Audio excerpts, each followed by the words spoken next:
Hello अस्सलाम वालेकुम। क्या हाल है यार? सब खैरियत, मज़े में, ठीक। अच्छा, आज के लेक्चर में जो टॉपिक कवर करने जा रहा हूँ that would be cash flow. ठीक हो गया? वो जो आज के टॉपिक में आज के लेक्चर में जो कवर होगा topic that would be cash flow. ये मेरे पास फाइनेंशियल अकाउंटिंग के एतबार से इम्पोर्टेंट टॉपिक है, जो कि हर पास्ट पेपर के अंदर मैं तकरीबन जितने पास्ट पेपर देखे मैंने 2017 या 2016 का दोनों के अंदर टेस्ट हुआ है। ठीक है। अच्छा, कैश फ्लो को सॉल्व करने के भी दो मेथड्स होते हैं। एक होता है डायरेक्ट मेथड के थ्रू और दूसरा होता है इनडायरेक्ट मेथड के थ्रू। ठीक हो गया? लेकिन मेजॉरिटी ऑफ फास्ट पेपर में जो अभी तक नजर आया है वो एग्जामिनर ने सवाल पूछा है इनडायरेक्ट मेथड की। डायरेक्ट मेथड इनडायरेक्ट मेथड दोनों सिमिलर ही होते हैं। सिर्फ cash flow from operating activities के अंदर सिर्फ उसके अंदर डिफरेंस होता है, सिर्फ उसके फॉर्मेट और स्ट्रक्चर के अंदर फर्क होगा और उसके थोड़े बहुत माइनर चेंजेस होंगे। रादर देन डायरेक्ट मेथड भी वही मेथड है जो आपके पास इनडायरेक्ट, मतलब कैश फ्लो और financing activity, cash flow from investing activity दोनों सिमिलर रहेंगे, बस आपके पास cash flow from operating activities के अंदर थोड़े बहुत चेंजेस आएंगे। ठीक हो गया? क्लियर है यहाँ तक? अच्छा, पहले मैं कैश फ्लो का ब्रीफ ओवरव्यू दे दूं। पहले मेरे पास जब कंपनी फाइनेंशियल स्टेटमेंट बनाती है, ठीक है, हर कंपनी अपने पास फाइनेंशियल स्टेटमेंट बनाती है। अब फाइनेंशियल स्टेटमेंट जब मैं अपने पास बनाता हूँ तो मेरे पास उसके पांच हेड होते हैं। एक होता है प्रॉफिट एंड लॉस, एक होता है बैलेंस शीट, एक होता है statement of changes in equity, एक होता है मेरे पास कैश फ्लो। ठीक हो गया? अब देखो, मेरे पास statement of profit and loss के अंदर वो कंपनी क्या बताती है कि उसके पास कितना प्रॉफिट या लॉस हुआ है। ठीक हो गया? और वैसे ही similarly statement of cash flow के अंदर कंपनी क्या बताती है कि कितना कंपनी के अंदर कैश आया है इनफ्लो और कंपनी ने कितना कैश आउटफ्लो किया। मतलब ये स्टेटमेंट के अंदर मैं सिंपली शो करता हूँ मेरे पास कितना कैश आया है जो मेरे पास इनफ्लो कहलाता है, और मेरे पास कितना कैश गया है जो कि मेरे पास आउटफ्लो कहलाएगा। ठीक हो गया? इसके अंदर सिर्फ कैश कैश की मेरे पास वो बतानी है, कैश की ट्रायल बतानी है। मतलब कैश की क्या ट्रेल है कि कैश कितना आया, कैश मैंने कितना पे किया, किस किस मद में पे किया, कितने कितने मद में मेरे पास रिसीव हुआ। अकाउंटिंग प्रॉफिट में क्या होता था और कैश फ्लो के अंदर क्या डिफरेंस है, वो ये है, जब भी cash flow statement accounting profit statement में बनाता हूँ उसके अंदर मैं अपने पास फिक्टिशियस सेल भी करता हूँ कि हाँ भाई मेरे पास सेल्स हो गई लेकिन मेरे पास पैसे नहीं आए। मतलब क्रेडिट पे भी सेल कर देता हूँ तो मेरे पास वो आ जाता है कि भाई आपके पास सेल्स इतनी आ गई, आपके पास रेवेन्यू इतना है, उस बंदे से आपने इतने पैसे लेने। जबकि कैश फ्लो के अंदर मैं वही सेल्स रिकॉर्ड करूंगा जो कि मेरे पास जिसका मेरे पास पैसा आया है। मतलब जिस चीज का पैसा मेरे पास नहीं आया, जिस सेल्स का मेरे पास पैसा नहीं आया, वो मेरे पास कैश इनफ्लो के अंदर फॉल नहीं करेगा। ठीक हो गया? अच्छा, इसको मैं ये मेरे पास है दिसंबर 2017 का बीबीए BS 501। ठीक है, पास पेपर है 2017 का। इस पास पेपर को सॉल्व करूंगा। ठीक है, इसके अंदर मेरे पास सबसे पहला सवाल जो है वही कैश फ्लो का दिया हुआ है। ठीक है, इसके अंदर मेरे पास सबसे पहला वाला सवाल जो है सर वो कैश फ्लो का दिया हुआ है। इस वाले सवाल को सॉल्व करूंगा। ये बहुत आसान सवाल है एज कम्पेरेटिवली टू 2016 का जो सवाल है। ठीक हो गया? अब पहले अगर मैं ओवर सवाल को एक नजर देख लूं, the income statement and the comparative balance sheet are given below. Sir मैंने आपको बताया था कि इनकम स्टेटमेंट होती है और बैलेंस शीट होती है। ठीक हो गया? इनकम स्टेटमेंट क्या है? Statement of profit and loss, company ने कितना गेन किया, कितना एक्सपेंसेस किए। ठीक है, वो स्टेटमेंट। ये कह रहा है कंपनी ने सेल्स की, मेरे पास कितने की सेल्स की, उसने बोला 3450। ठीक है, कंपनी का कॉस्ट ऑफ गुड सोल्ड, जो कंपनी ने जो सेल्स 3450 की वो सेल्स की कॉस्ट कितनी थी जो कंपनी ने खुद बनाया बाहर से खरीदा, वो कितने का था, उसने बोला 2350 का। ठीक है, 3450 में से मैंने 2350 लेस करे तो मेरे पास सिमिलरली 1110 आ गया। अब उसने बोला उसके ऊपर selling and administrative expense, company ने कुछ सेल्स को करने के लिए कुछ सेलिंग और एडमिनिस्ट्रेटिव एक्सपेंस जैसे मार्केटिंग वगैरह का खर्चा किया होगा, वो मेरे पास आया 465। अब मैंने 1110 में से 465 निकाले तो सिंपली मेरे पास 635 आ गए। अभी तक कुछ भी नहीं है, ये नॉर्मल। अब बोल रहा है कंपनी की अदर रेवेन्यूज और गेन, सेल्स के अलावा भी कंपनी ने कुछ गेन किया होगा। मिसाल के तौर पे कंपनी ने कुछ अपनी प्रॉपर्टी बेची होगी, उसमें गेन आया होगा। कंपनी ने PSX के अंदर से कुछ उसके बाद डिविडेंड आया होगा।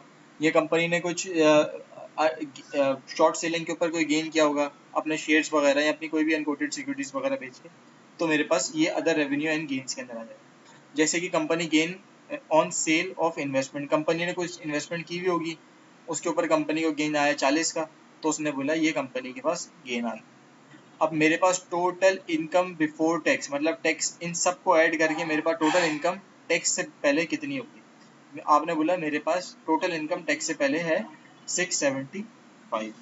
उसके बाद आपने बोला कि इनकम टैक्स एक्सपेंस, आपने कितना टैक्स एक्सपेंस है, आपने कितना टैक्स एक्सपेंस रिकॉर्ड किया, आपने बोला 270। तो मेरे पास 675 में 270 निकले, तो मेरे पास सिंपली 405 आ गया। ठीक है, क्लियर है यहाँ तक। अच्छा, उसके बाद मेरे पास आती है बैलेंस शीट। ठीक हो गया।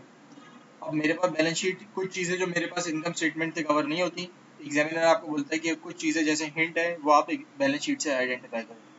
अब पहले पढ़ लेते हैं। During the year 2017 a dividend of $130 was declared and paid by the management. मतलब अगर मैं बोलूँ कि कंपनी ने डिविडेंड क्या किया है, डिक्लेयर तो किया है। अगर डिक्लेयर किया तो मेरे पास पीएनएल में रिफ्लेक्ट करेगा, लेकिन जब मेरे पास पेड किया है, मतलब कैश कंपनी के पास से ये जो है आउटफ्लो हुआ है, तो मेरे पास ये वाला आइटम जो कि कंपनी ने जेब से कैश कैश कैश पैसा निकाल के बाहर दिया है, तो ये मेरे पास सिंपली आउटफ्लो है। ठीक है, इसको मैं cash flow, statement of cash flow के अंदर रिफ्लेक्ट करूंगा। ठीक हो गया। Some plant assets were purchase during 2017 and the payment was settled by using a common stock amounting to 35। अब कंपनी ने मैनिपुलेट अकाउंट्स को, कैश फ्लो स्टेटमेंट को और मेरे प्रॉफिट एंड लॉस को कंपनी क्या करती है, टैक्स सेविंग के लिए मैनिपुलेट भी करती है। ठीक हो गया। अब उसने क्या बोला, अपने कैश फ्लो को मेंटेन रखने के लिए, अब जैसे मेरे पास बहुत सारी बैंक्स की रिक्वायरमेंट होती है कि उनके कंप्लाइंस होता है कि ईडीआर रेशियो मेंटेन करना होता है, डिपॉजिट टू बोरिंग रेशियो वगैरह मेंटेन करना होता है।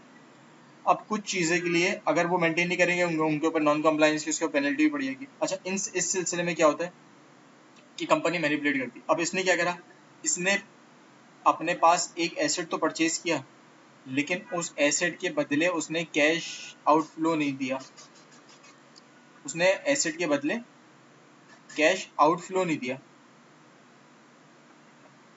जेब से पैसा नहीं दिया। अब कैश आउटफ्लो के बदले में उसने क्या दिया, उसने कोई भी उसकी सिमिलर हो सकता है, ये क्या दिया उसने, इशूइंग कॉमन स्टॉक अमाउंटिंग, उसके पास कोई स्टॉक था,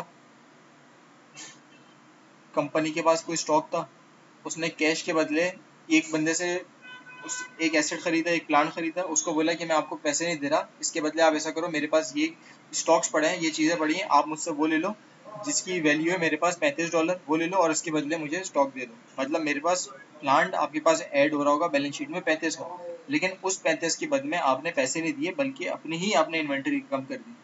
ठीक हो गया। अच्छा, अब आगे देखिएगा, कंपनी की बैलेंस शीट दी गई नीचे। अब कंपनी की बैलेंस शीट क्या थी, एज ऑन 31 दिसंबर 2017 एंड 16। इसके बाद दिया हुआ कैश और कैश इक्विवेलेंट। अब मेरे पास कंपनी के पास ओपनिंग कैश 2016 का है, ये मेरे पास क्लोजिंग है। मैं दो चीज़ें हाईलाइट कर देता हूँ, ये मेरे पास क्या है 2016 क्लोजिंग है, 2017 मेरे पास ओपनिंग है। ठीक हो गया।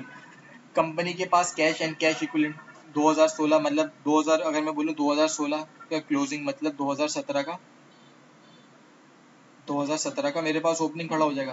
भाई 2016 का अगर दिसंबर में मेरे पास ये बैलेंस है, मतलब 2017 की जनवरी में मेरे पास ये बैलेंस होगा ना, 1 जनवरी 2017 में। उसने बोला कि आपके पास ओपनिंग बैलेंस 2017 का है 575।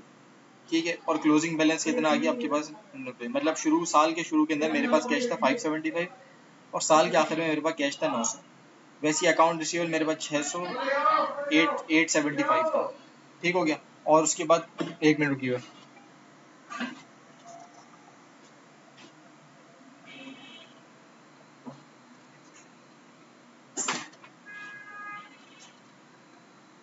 जी, उसके बाद सिमिलरली आपने बोला आपके पास इन्वेंट्री साल के शुरू में 950 की थी, लेकिन आखिर में आकर 800 की हो गई। वैसे ही आपके पास एक प्लांट एसेट था जो कि 800 का था, 850 का, आखिर में आके 950 का हो गया।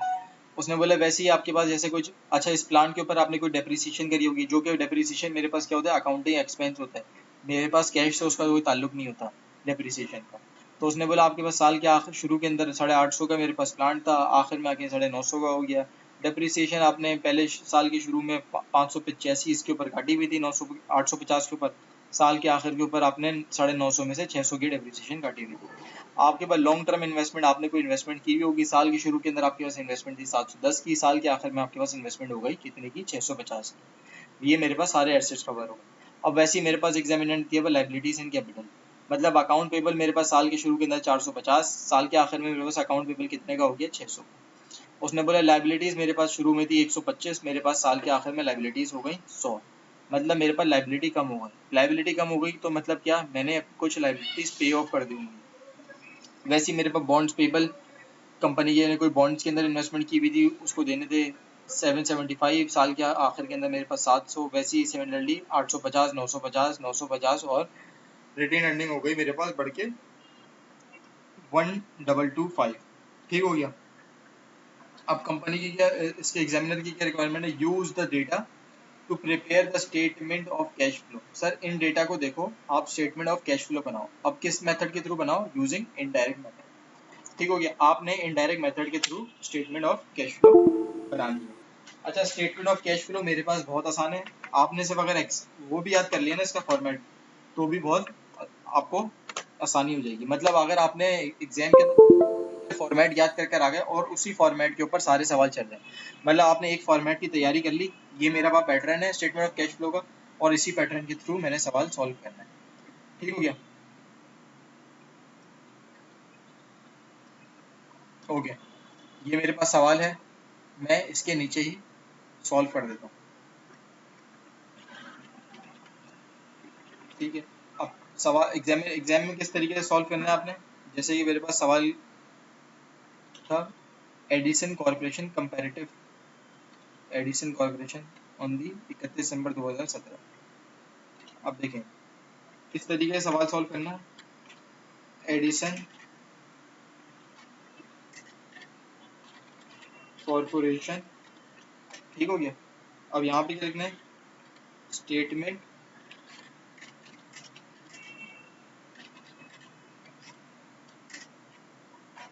और सिमिलरली आखिर में लिखना है फॉर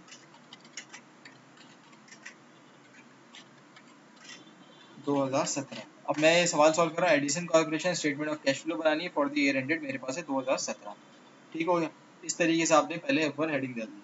उसके बाद मेरे पास आखिर में इधर आता है cash flow from operating activities, ये हेडिंग याद कर लेना, cash flow from operating activities. ठीक हो गया, cash flow from operating activities. फिर cash flow from operating activities के अंदर मेरे पास आता है चेंजेस इन वर्किंग कैपिटल। ठीक हो गया, फिर मेरे पास आता है जब चेंजेस इन वर्किंग कैपिटल का नेट कर लूंगा तो net changes in working capital. ठीक हो गया, फिर net changes in working capital हो जाएगा मेरे पास। उसके बाद मेरे पास जो cash flow from operating activities था, इन सब का नेट करूंगा तो मेरे पास नेट कैश फ्लो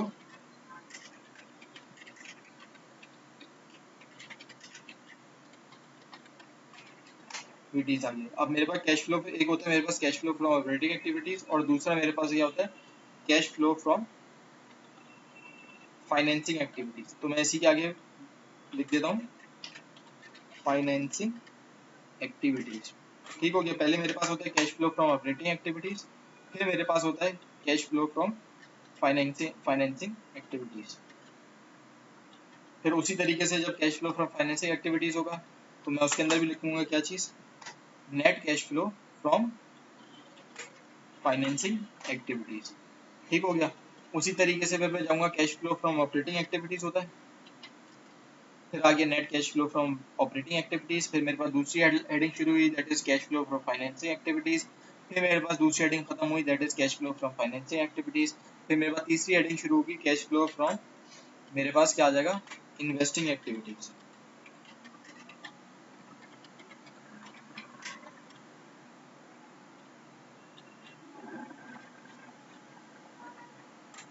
फिर आइए net cash flow from investing, net cash flow वैसी net cash flow from investing activities. ठीक हो गया, cash flow from operating activity. अब इसका बताने का मकसद ये है कि कंपनी जो होती है वो तीन तरीकों से कमाती है, या तो अपने ऑपरेटिंग एक्टिविटीज से कमाती है, जो कंपनी का मेजर अपना खुद का बिजनेस होता है।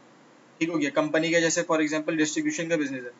अब ऑपरेटिंग एक्टिविटीज में क्या आएगा, जो कंपनी के normal day to day operating, मतलब जो कंपनी जो ऑपरेट कर रही है उसके अंदर जो वो कमा रही है या उसके अंदर जो कैश फ्लो इनफ्लो आउटफ्लो जा रहे हैं वो ऑपरेटिंग एक्टिविटीज में आ गए। फाइनेंसिंग एक्टिविटीज में क्या आ जाएगा, कंपनी डिविडेंड दे रही है, कंपनी ने लोन दिया था, कंपनी ने कोई फाइनेंसिंग की हुई थी, ये कंपनी ने कोई टी बिल्स या बॉन्ड इशू किए हुए थे, कुछ भी किस्म के पीएसएक्स की इन्वेस्टमेंट की हुई थी, उससे जो शेयर आए कंपनी ने, ये मेरे पास सारा फाइनेंसिंग एक्टिविटी। अब cash flow from investing activities में क्या आ जाएगा, कंपनी ने प्लांट बेचा, प्लांट खरीदा, जो प्लांट से रिलेटेड या फिक्स एसेट से रिलेटेड कोई भी चीजें आगे पीछे होंगी वो मेरे पास इन्वेस्टिंग एक्टिविटीज में।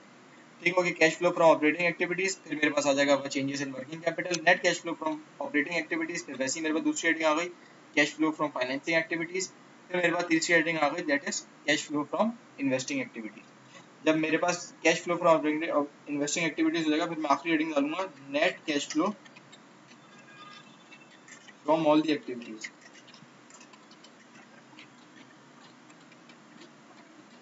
ठीक हो गया, फिर मैं डालूंगा क्या चीज, net cash flow from all the activities.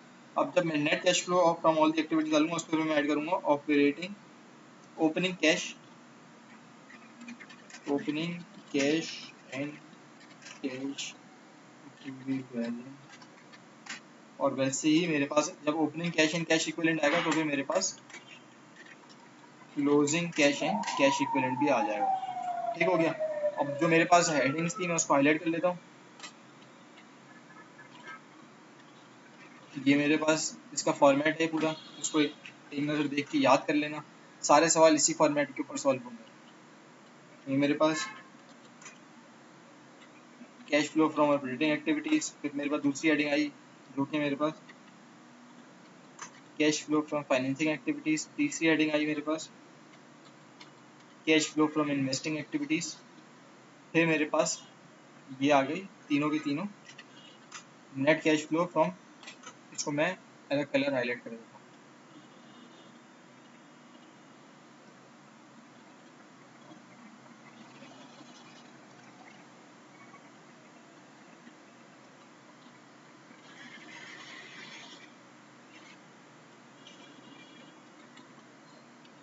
ठीक हो गया।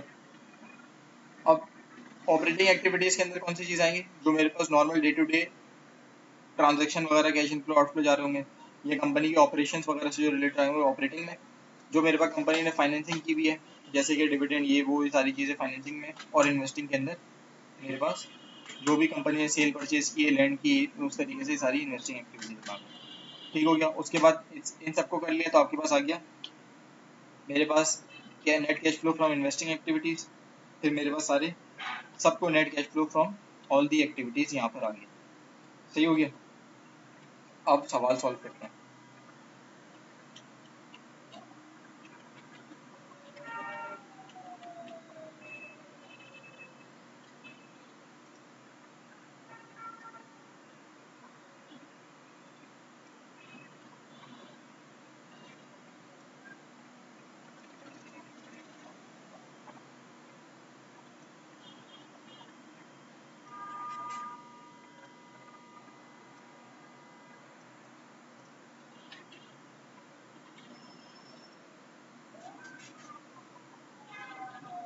अब ये मेरे पास सवाल में इधर छुप गया। अच्छा भाई, शुरू से स्टार्ट करते हैं। सबसे पहली चीज मुझे यहाँ लिखनी होती है प्रॉफिट आफ्टर टैक्स। मैं इसको कर देता हूँ प्रॉफिट आफ्टर टैक्स। स्टार्ट कहाँ से करना है, प्रॉफिट आफ्टर टैक्स, कंपनी का कितना प्रॉफिट है आफ्टर टैक्स। कंपनी का यहाँ पे क्या लिखा है, मेरे पास नेट इनकम, मतलब ये मेरे पास वो इनकम है जो कि आफ्टर टैक्स आई है। तो मेरे नेट इनकम आफ्टर टैक्स बोलूँ या प्रॉफिट आफ्टर टैक्स बोलूँ, तो मेरे पास सेम यही आई है।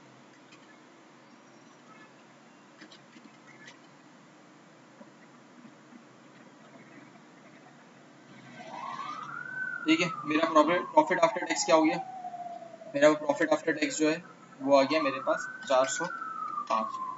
ठीक हो गया। उसके बाद क्या लिखा है, gain on sale of investment. अब कंपनी ने कितना गेन लिया अपने इन्वेस्टमेंट को बेच के, तो वो भी मेरे पास, इधर लिखना चाहे तो उधर भी लिख सकते हैं। यहाँ तो आपके पास इन्वेस्टमेंट है तो मेरे पास गेन ऑन सेल और इन्वेस्टमेंट, तो मैं लिख देता हूँ अकाउंटिंग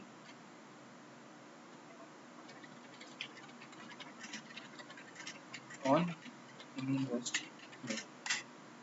अब यहाँ पर आप बना रहे हो कैश फ्लो, यहाँ पर है अकाउंटिंग का गेन, मतलब कंपनी ने अपनी प्रॉफिट एंड लॉस के अंदर अकाउंटिंग का जो गेन रखा। अब इसमें एक चीज़ ये है कि अगर कंपनी ने जितने भी गेन होंगे कैश फ्लो के अंदर मेरे पास अकाउंटिंग के वो नेगेटिव होंगे, और मेरे पास जितने भी लॉस होंगे प्रॉफिट एंड लॉस के वो मेरे पास कैश फ्लो के अंदर पॉजिटिव होंगे। ठीक हो गया। वैसे अगर मेरे पास अकाउंटिंग का गेन आया मतलब फायदा हुआ कितने का 40 का, तो मेरे पास कैश फ्लो के अंदर वो फायदा नेगेटिव से शो करूंगा कितने का माइनस का 40। ठीक है। उसके बाद आ गया इनकम टैक्स एक्सपेंसेस। तुम कंपनी ने इनकम टैक्स दिया, अब मेरे पास इनकम टैक्स एक्सपेंसेस।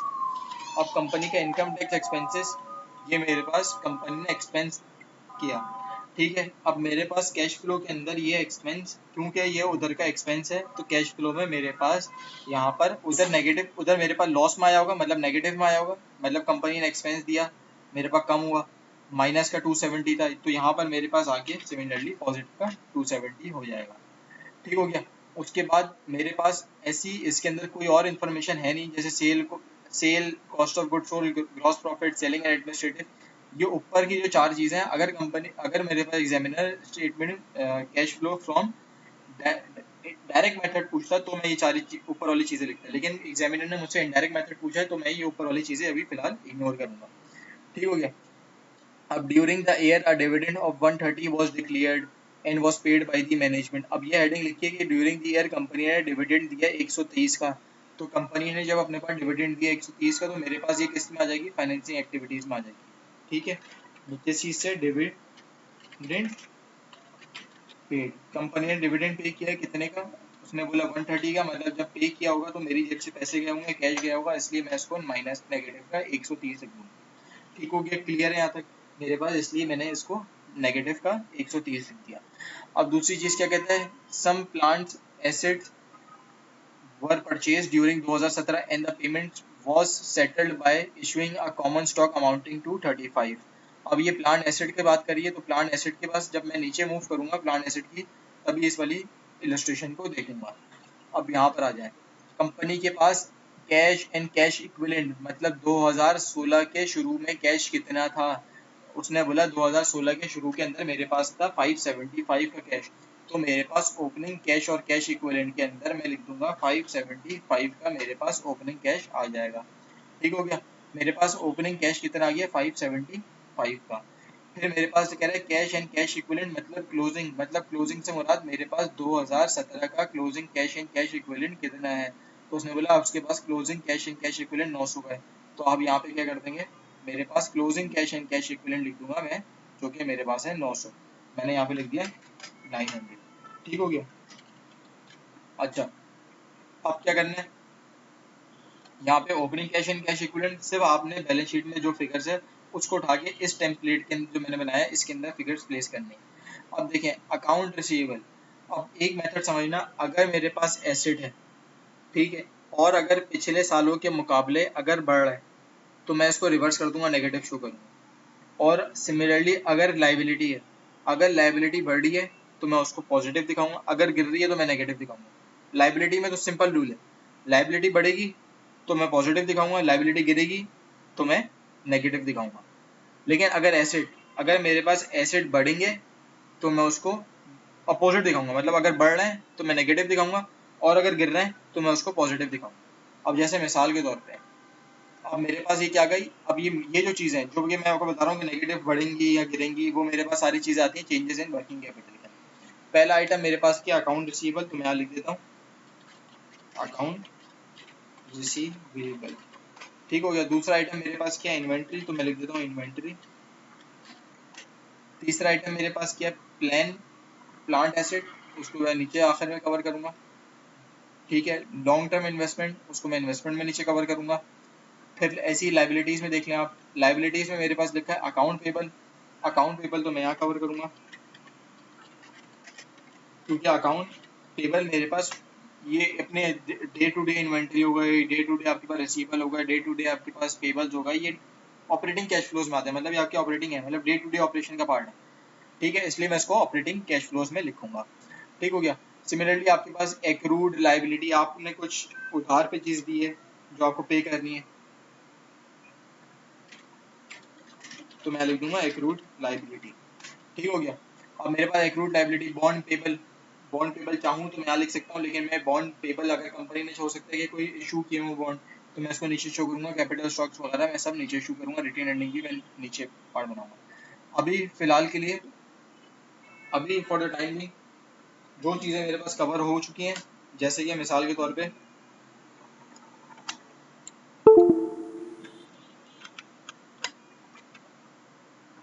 उसको मैं करते जाता हूँ।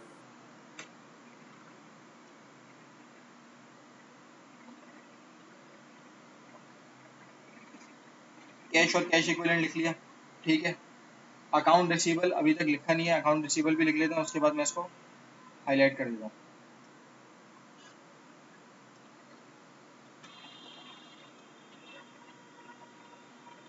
ठीक हो गया। जो जो चीज़ें मेरे पास होते रहेंगी मैं उसको फर्दर हाईलाइट करता रहूँगा। मेरे पास अकाउंट रिसीवेबल, अब देखें ओपनिंग अकाउंट रिसीवेबल मेरे पास कितना था, आपके पास ओपनिंग अकाउंट रिसीवेबल मेरे पास कितना था, बल्कि मैं आपको बता ही देता हूँ इस तरीके से। आपके पास ओपनिंग अकाउंट रिसीवेबल कितना था, 650 का था। अब देखें ये मेरे पास बढ़कर कितना हो गया, 875 हो गया, मतलब ये मेरे पास बड़ा है। ठीक हो गया।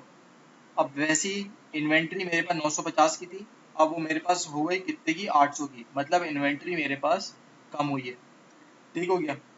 अब जो चीज़ मैंने आपको क्या बताया, जो चीज़ मेरे पास बढ़ रही है उसको मैं यहाँ पे पॉजिटिव शो करूंगा, और जो चीज़ मेरे पास गिर रही है उसको मैं यहाँ पे नेगेटिव शो करूंगा।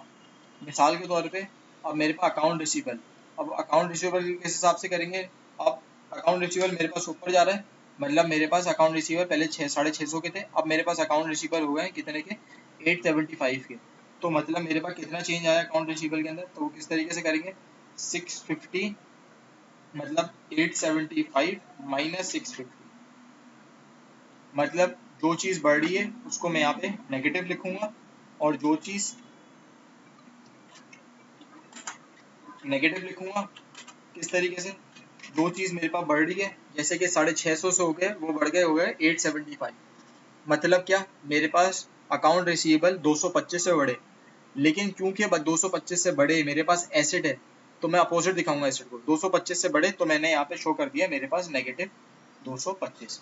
अब वैसे ही इन्वेंट्री है, इन्वेंट्री 950 से होकर कम होकर आ गई कितने की, 800 की, मतलब इन्वेंट्री मेरे पास 150 से कम हो गई।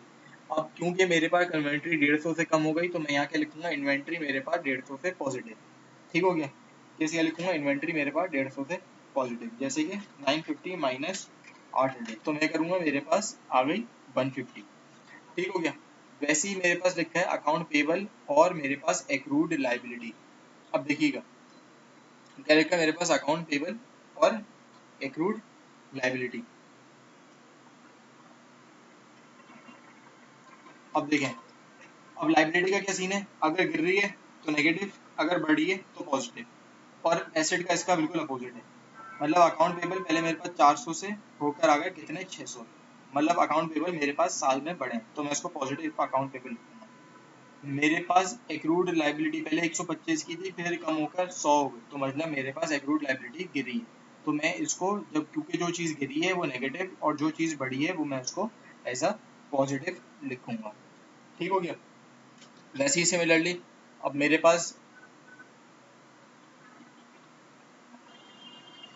एक्रूड लाइबिलिटी, मेरे पास अकाउंट पेबल मेरे पास बढ़े हैं, तो मतलब पॉजिटिव, किस हिसाब से, 650 में से आपने 450 लेस करें, 450 लेस करें तो आपके पास आ गया 200 पॉजिटिव, और एक्रूड लाइबिलिटी मेरे पास क्या हो गई, 100 माइनस 125, मतलब मेरे पास गिरी है तो मतलब गिरी है तो मतलब नेगेटिव आ गया, कितने से गिरी है, 25 से गिरी है मेरे पास। ठीक हो गया। मेरे पास मेरे पास अकाउंट रिसीवेबल कितने से बढ़े हैं, 150 से बढ़े, कैसे, 450 से 600 हो गए, मतलब 150 से बढ़े। मेरे पास एक्रूड लाइबिलिटी 125 से 100 हो गई, मतलब मेरे पास 25 से गिरी है। ठीक हो गया। अब इन सब का अगर मैं टोटल कर लूँ, किस तरीके से टोटल करूंगा, जैसे कि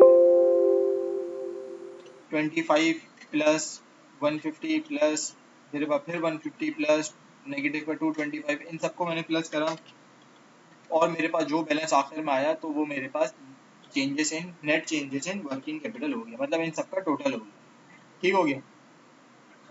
उसके बाद अच्छा, net changes in working capital कर लिया मैंने। अब फर्दर और क्या चीज़ें रह गई हैं? कैश इन कैश इक्विवेलेंट मेरे पास हो चुका है। अच्छा, जो जो चीज़ें हो गई हैं मेरे पास, इन्वेंट्री हो गया, अकाउंट रिसीवेबल हो गया, अब मेरे पास प्लान एसेट। अब ये कह रहा है कि भैया आपके पास प्लान एसेट, अब प्लान एसेट मेरे पास किस चीज़ का पार्ट है? मेरे पास, मैंने आपको बताया मेरे पास प्लान एसेट है।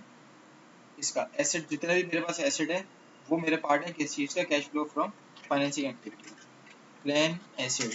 ठीक हो गया। अब एग्जामिनर आपको क्या कहता है कि आपके प्लान एसेट सर 850 से बढ़कर मेरे पास 950 हो गए। मतलब आपके पास प्लान एसेट 850 से बढ़ के 950 हो गए। मतलब मेरे पास प्लान एसेट पहले 850 के थे, उसके बाद अब मेरे पास 950 हो गए। मतलब मेरे पास प्लान एसेट के अंदर कितना इजाफा हुआ है? मेरे पास 100 रुपये का इजाफा। मतलब मैंने पास नए प्लान एसेट खरीदे हैं। ठीक हो गया। मैंने कितने के प्लान एसेट नए खरीदे हैं? 850 से 950, मतलब 100 रुपये का मैंने एसेट खरीदा है। एसेट क्यों बढ़ रहा है? क्योंकि मैंने खरीदा होगा। ठीक है ना। पहले मेरे पास प्लान एसेट था 850, अब मेरे पास प्लान एसेट बढ़ के क्या हो गया? 950। मतलब उसने बोला कि आपने प्लान एसेट खरीदा है। पहले आपके पास कितना था? 850। मेरे पास पुराना कितना था? ओल्ड 850 था साल के शुरू के अंदर।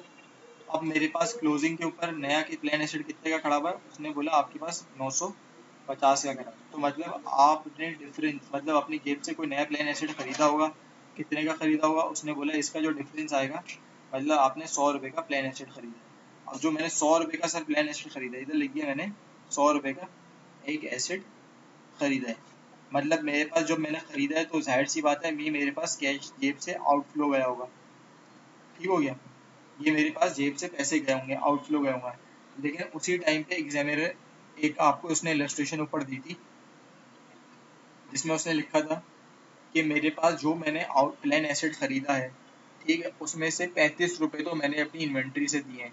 तो मतलब क्या, आपने जो जेब से प्लान एसेट खरीदा है, मतलब उसने आपको बोला कि अगर मैं जो मैंने जेब से पैसे डाले हैं,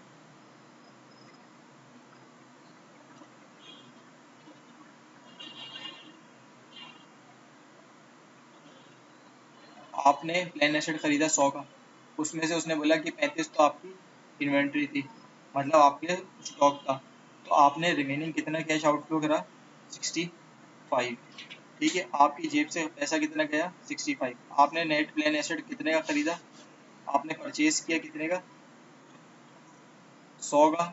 ठीक हो गया। जिसमें से आपके पास, आपने अपनी पॉकेट पे कैश कितना पे किया? 100 का पे किया। लेकिन उसमें से आपने सिर्फ पूरा 100 का एसेट पे नहीं किया, उसमें से आपके पास 35 की आपने क्या स्टॉक्स भी शेयर किए। तो अगर मेरे पास स्टॉक्स मैंने परचेज किए 100 का, उसमें से मैंने स्टॉक्स दे दिए 65 की, तो मेरे पास कैश जेब से कितना गया नेट? तो मेरे पास कैश, उसने बोला कि आपकी जेब से कितना गया? 65 मेरे पास जेब से कैश गया। ठीक हो गया। तो मैं यहाँ पे क्या लिख दूंगा? मेरे पास जेब से कितना गया? 65। तो मैंने यहाँ पे प्लान एसेट के अंदर लिख दिया माइनस का 65। ठीक है, क्योंकि मेरी जेब से प्लान एसेट गया कितने का? 65 का। अच्छा, वैसे ही अब इधर लिखा है कि डेप्रिसिएशन एक चीज, उसके बाद प्लान एसेट के नीचे आता है क्या चीज? डेप्रिसिएशन। अभी कहते हैं एक्यूमुलेटेड डेप्रिसिएशन मेरे पास साल के शुरू में, मतलब ओपनिंग डेप्रिसिएशन आपके पास कितनी थी? उसने बोला साल के शुरू में आपके पास, इसको थोड़ा ऊपर कर लेते हैं।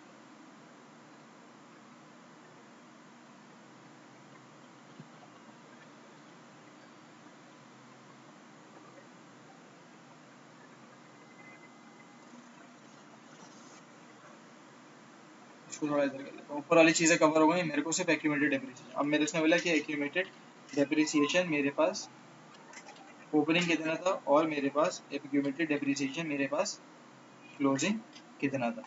ठीक हो गया।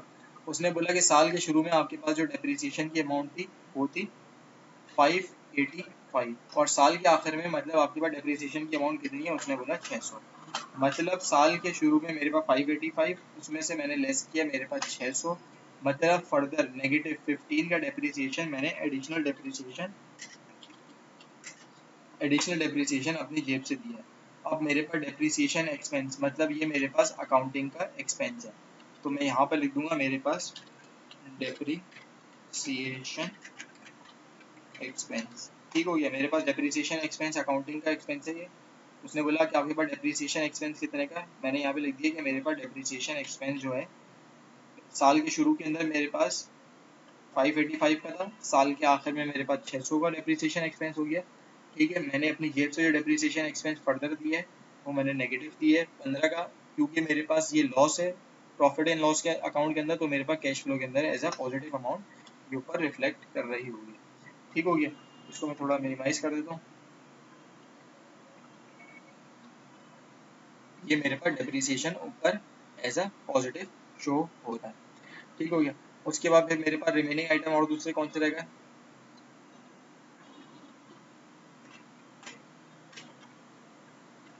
उसके बाद एक्यूमुलेटेड डेप्रिसिएशन हो गया। उसके बाद आता है कि लॉन्ग टर्म इन्वेस्टमेंट।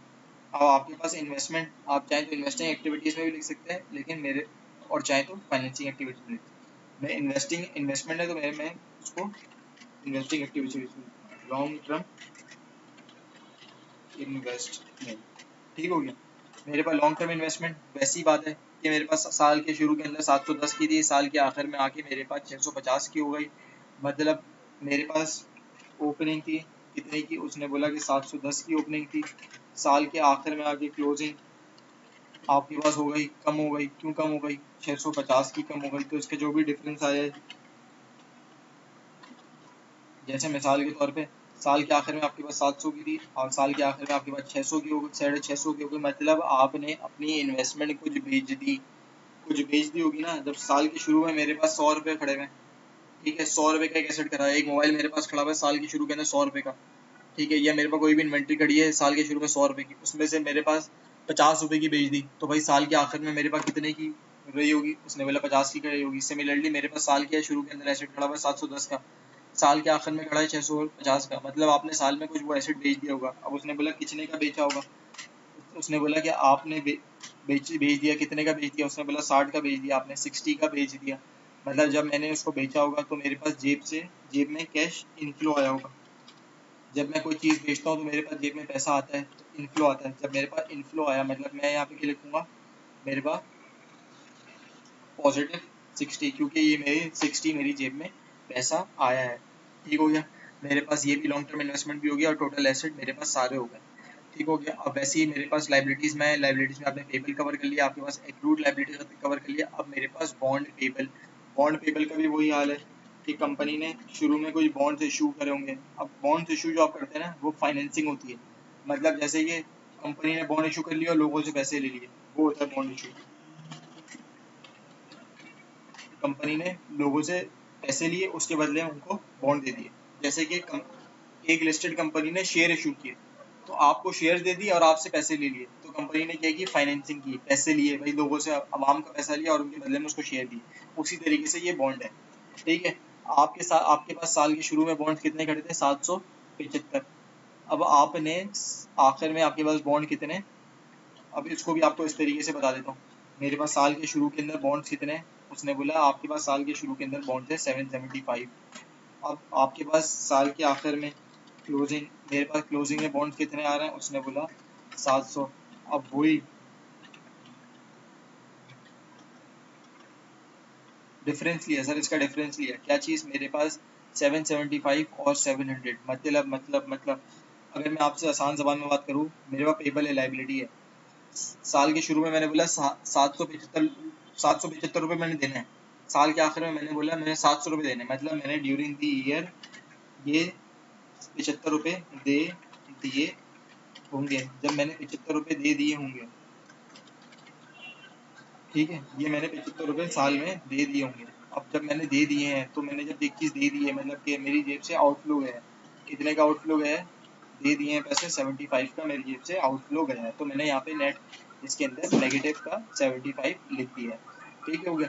अब मेरे पास कैपिटल स्टॉक, कैपिटल क्या होता है, आपने जेब से पैसा कितना लगाया, अपनी जेब से पैसा कितना लगाया बिजनेस के अंदर, उसे कहते हैं कैपिटल। मैंने बोला कि साल के शुरू के अंदर मैंने जो पैसा लगाया हुआ था वो था मेरे पास 850। अब मैंने वो यही चीज़ मैं इसी को कॉपी करके इधर मैं आपको, ये मेरे पास कैपिटल है, सही है। अब मेरे पास कैपिटल, इसको बल्कि हटा ही देता हूँ मैं। ताकि अब मेरे पास इसको देखें, इसको मैं थोड़ा ऊपर कर लेता हूँ। ये मेरे पास क्या है, कैपिटल। कैपिटल मेरे पास साल के शुरू के अंदर उसने बोला कि क्या है आपके पास कैपिटल, मैंने बोला साल के शुरू के अंदर मेरे पास कैपिटल स्टॉक कितना था, मैंने बोला 850 था। मेरे पास साल के आखिर में उसने बोला कैपिटल स्टॉक आपके पास कितना है, 950 है। मतलब पहले मैंने लोगों का 850 रुपये देना था, अब मैंने लोगों के 950 रुपये देने हैं, तो मतलब मैंने कितने ज़्यादा कैश ले लिया भाई। पहले मैंने एक बंदे के देने थे 850 रुपये, अब मैंने उसी बंदे के देने मैंने 950 रुपये, तो मतलब मैंने उस बंदे के 100 रुपये एक्स्ट्रा देने हैं। अब 100 रुपये मैंने देने हैं, ठीक है, मतलब ये नेगेटिव आ रहा है, तो मतलब मेरे पास कैपिटल मेरी जेब में पैसा आया है, ठीक है। तो मैं इसको लिख दूंगा 100, मतलब लाइबिलिटी है, मतलब मेरी जेब में पैसा आया है, 100 रुपये मेरी जेब में आया है, इसलिए मैंने लिख दिया 100, ठीक हो गया, पॉजिटिव का 100। अब मेरे पास क्या गया, रिटेन्ड अर्निंग। अब मैंने रिटेन अर्निंग है, अब रिटेन अर्निंग के अंदर क्या होता है, रिटेन अर्निंग के अंदर यूजुअली वही अमाउंट होगी जो आपके पास डिफरेंस निकल के आ रहा है किस चीज़ का, डिविडेंड पेड का, ठीक हो गया सर। आपके पास जो डिफरेंस रिटेन अर्निंग वो होता है, अब कंपनी अपना कैश मेंटेन करने के लिए डिविडेंड डिक्लेयर कर लिया, अब उसको जो डिविडेंड है वो मेरे कहाँ से पे होगा, मेरे पास जितना भी डिविडेंड है वो मेरे पास रिटेन अर्निंग से पे होगा, ठीक हो गया।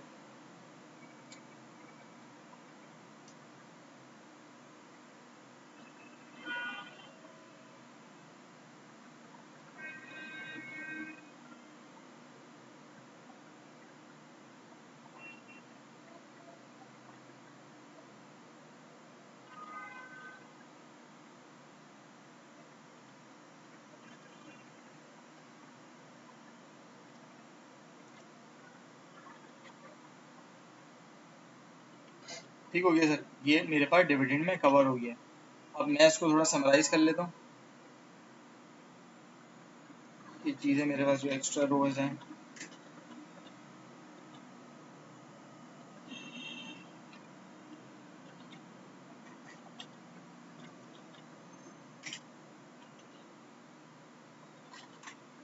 अब इसी तरीके से ये आपके पास होगा, स्टेटमेंट ऑफ कैश फ्लो हो गया, आपने इस चीज़ के अंदर इसके अंदर सब चीज़ें कवर कर ली, ठीक हो गया। अब मैं net cash flow from operating activities लिखूंगा, इस तरीके से आप इसको क्लोज करना है। अब ये मेरे पास नेट कैश फ्लो फ्रॉम, अब मेरे पास net cash flow from operating activities क्या बनेगा, उसने बोला कि 50 प्लस ये ऊपर मैंने करना है 15 प्लस, उसने बोला आपके पास इनकम टैक्स एक्सपेंस ये, और उसने बोला आपके पास प्रॉफिट ऐड किया, सब चीज़ ऐड कर ली, जो मेरे पास 740 की अमाउंट आई है मेरे पास cash flow from operating activities. उस तरीके से आपने क्या किया, आपने 100 प्लस माइनस का 75 प्लस आपने बोला 30, ठीक हो गया। आपके पास सिमिलरली क्या आ गया, नेगेटिव का 105, ये मेरे पास क्या हो गया, cash flow from financing activities हो गया।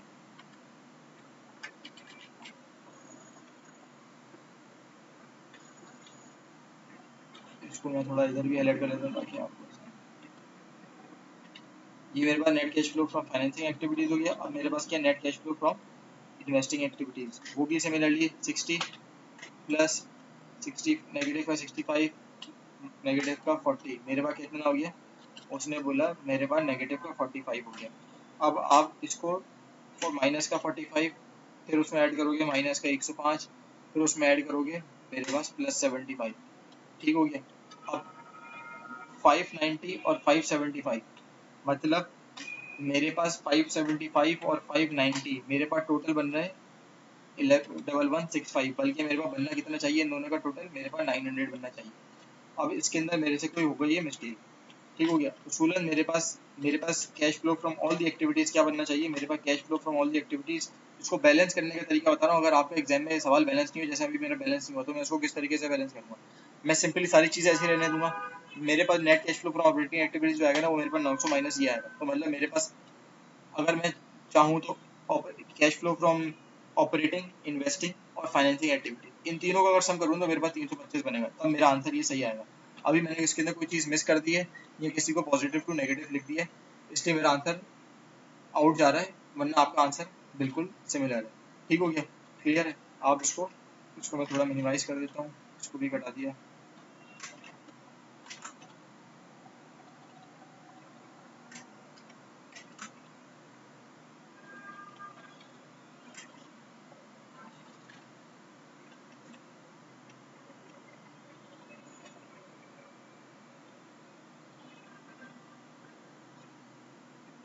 इसको भी हटाऊँ मैं,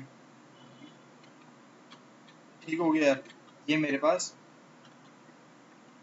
कैश फ्लो का सवाल सॉल्व हो गया। कैश फ्लो का सवाल इसी तरीके से सवाल सॉल्व होगा, सिर्फ इसका फॉर्मेट याद कर लेना, फॉर्मेट देख लेना, इसी फॉर्मेट की बेसिस पे सब चीज़ें चलेंगी। एक दफ़ा तुमने फॉर्मेट तुम्हारे जहन में बैठ गया ना, सिर्फ तुमने बैलेंस शीट ये उठानी है और पीएनएल उठाना है, और इसमें से जो फिगर उठा रही है उसे उठा उठा के इसमें डालनी है। ठीक हो गया, इसको यहीं पे कंक्लूड करता हूँ। नेक्स्ट लेक्चर के अंदर, नेक्स्ट वीडियो के अंदर मेरे पास ये 2017 का सवाल था, वैसे ही मैं 2016 का सवाल भी कवर करूँगा। फिर मेरे पास एक चीज़ रह गई है जो वापसी से बार बार सवाल के अंदर रिपीट हो रही है, वो फीफो इन्वेंट्री मेथड की सॉल्व करूंगा, मतलब first in first out, LIFO और वेटेड एवरेज मेथड, इस तरीके के सवाल सॉल्व करूंगा। ठीक है, ओके, अल्लाह हाफिज़।